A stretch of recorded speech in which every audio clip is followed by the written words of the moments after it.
Hello, I'm Martin Brossman. And I'm Greg Heyer.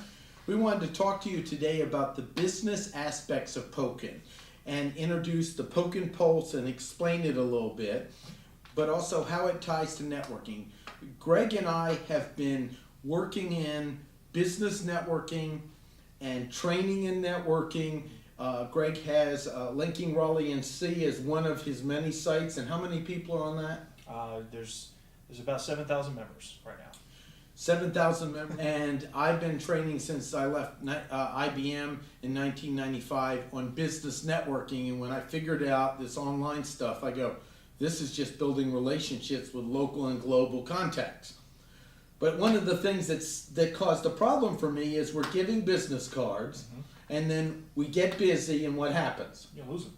You lose them, you put them on your desk, you scan them in, and they have errors. Correct. And all these things. So now we have all this high-tech stuff, but we're still using paper business cards. Right. And guess what? I got right on the back, maybe offend you by writing on your card. Right. You don't have a picture, and I go, oh my God, I forgot who this is. Yep. So what's needed is a business card that would be electronic, and I could just say, hey Bob, and then we trade the data. Right. You know, the idea of just an electronic business card isn't new, because it was around, even I remember the Palm, and we had the little thing in transfer. Yep. So you've been studying the competition that's out there. I'd like you to take a moment and explain what's out there in relationship to this guy. Well, I remember a few weeks ago we had actually posted a question out there on LinkedIn and said, do you Poken? And we kind of described a little bit about what it was, and someone came and said, well, I have my iPhone and I can bump somebody and get their contact information. Well, I looked a little bit into Bump, and just to kind of answer the question and find out if actually that was a suitable way of sharing contact information. See, the thing about sharing information with your phone is that in applications like that on an iPhone or an Android-based phone or even a BlackBerry, is that it all requires a data connection. It goes out of the phone through a data server and then comes back down into your phone. So let's say you're out in rural America and there's no cell coverage out there. Someone owns it and they shut it off for a few hours, shut off the tower for a few hours, or whatever the case may be. You don't have that data connection to be able to share that information, so then you got to take it out, type in information. But regardless, when the information ends up in your phone, it's stale. And they could change their contact information immediately after they've met you. There's always that chance. Now, what was great about this is that when someone updates their information inside their account, say they change their phone number, their address, their employer, or anything like that, change social networks, whatever it is, that information is immediately available to you because it's all maintained inside of a nice little online database that is secure, and you can export that information out, put it into Outlook or any other vCard mail application, and have it available at all times. So you can always get back in contact with somebody and not have to sip around your desk drawer for a business card that you lost, or maybe the OCR in the software of your scanner for the business card just didn't recognize, couldn't determine the difference between an F and an E. So I think this is a time saver. It's a solution to a very big problem that we've had with business cards. So let's talk about how you do it, and let's demonstrate just in case they hadn't seen all the other videos. Right, very true. So we meet.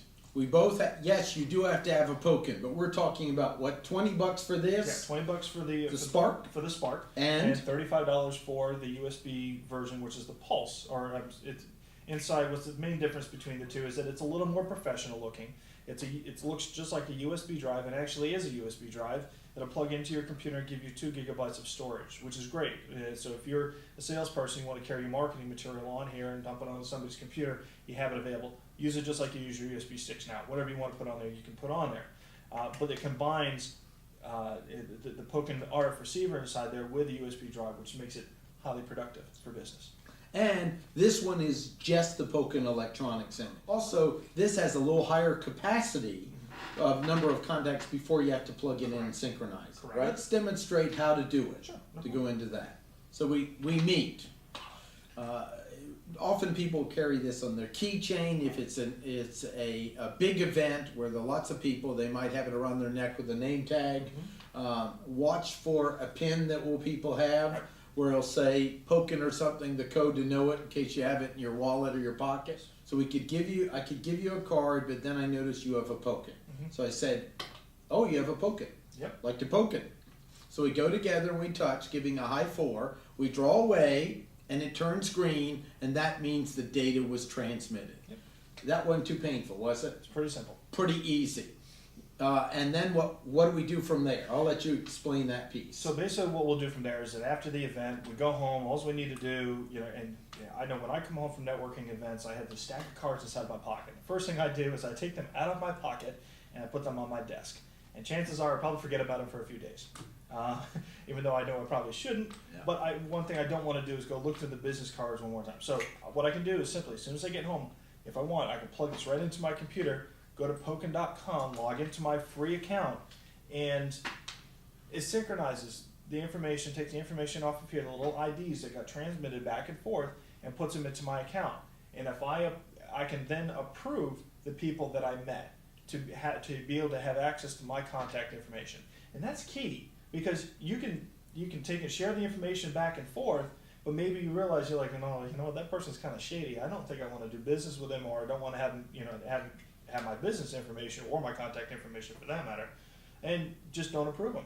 I believe there's also There is. There's a code where you'll see on other videos where you can click this 2 times and you can make it so that I don't transmit. Correct. An example would be, often this is with business women who don't want to make a scene with someone they don't want to share their data with, Right. but it could be men as well. Just someone you don't want to share your data with you have a very discreet way to be able to do it, not transmit it. For sure. Both are valuable. That, the Poken company really looked out as protecting people and making this work. Yep. The thing that's so exciting is this is web-based, which means you can be at any computer. You can be at work or home. You don't have to worry about, well, I have my database at home and on my database at work. Nope, you can be at your uncle's house over the holidays. Yep. You take it out, you plug it in, it synchronizes with the web page, you log in, anywhere you are, it updates and handles the data. What about exporting? Because this is business professional we're talking about. That's kind of cool. Oh, it's very critical. I think for salespeople, they want to have that contact information inside Outlook. You're not going to use Poken to take and send emails from it. That's not what it's for. You can watch your Twitter feed inside of it if you like, and look at the timeline of when you contact or shared information when you Poken somebody. But you can export the V cards out of your contact list and import them into Outlook, and then communicate that way. Store them and organize them how you want to have them organized. But think of this as just your Rolodex. This is the future of the Rolodex.